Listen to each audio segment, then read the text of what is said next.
सतपुड़ा पर्वतमाला को देखा जाए तो ये छत्तीसगढ़, मध्य प्रदेश, महाराष्ट्र से लेकर गुजरात तक फैली हुई है। ये सतपुड़ा पर्वतमाला है और इसी सतपुड़ा पर्वतमाला को यहाँ पर कुछ इस प्रकार से मैं बनाने जा रहा हूँ।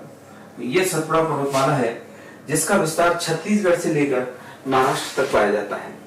अब ये जो सतपुड़ा पर्वतमाला है इसको सुविधा के दृष्टिकोण से 3 भागों में बांटा गया है। यानी सतपुड़ा पर्वतमाला का ये वाला जो भाग है इसे राजपीपला कहा जाता है। बीच वाला जो भाग है इसे महादेव की पहाड़ी कहा जाता है। ये वाला जो भाग है इसे मैकाल पर्वतमाला कहा जाता है। तो सुविधा के दृष्टिकोण से सतपुड़ा पर्वतमाला को इस प्रकार से ये 3 भागों में बांट दिया गया है। यानी ये वाला जो भाग है सतपुड़ा पर्वतमाला का जो सबसे पश्चिमी भाग है, इस वाले भाग को, ये वाली जो पहाड़ी है इसे कहा राजपीपला की पहाड़ी, इसे कहा राजपीपला की पहाड़ी। और ये वाली जो पार्ट है इसको कहा महादेव की पहाड़ी, इसे कहा महादेव की पहाड़ी।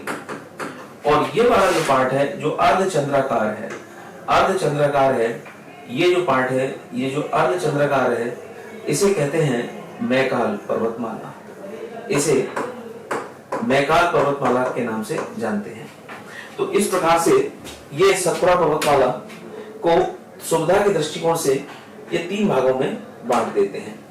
यानी इसे राजपीपला पहाड़ी के नाम से जानते हैं और ये महादेव की पहाड़ी के नाम से जानते हैं। अब सतपुड़ा पर्वतमाला की जो सबसे ऊंची पर्वत चोटी का नाम है वो महादेव की पहाड़ी पर है, उसका नाम है धूपगढ़, इसका नाम है धूपगढ़।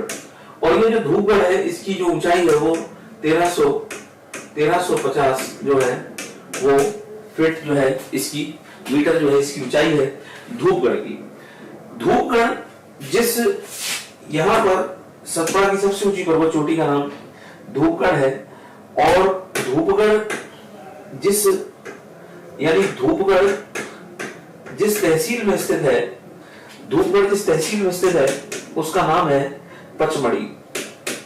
तो सतपुड़ा की सबसे ऊंची पर्वत चोटी का जो नाम है यहाँ पर लिख देता हूं, उसका नाम है धूपगढ़। धूपगढ़ जो है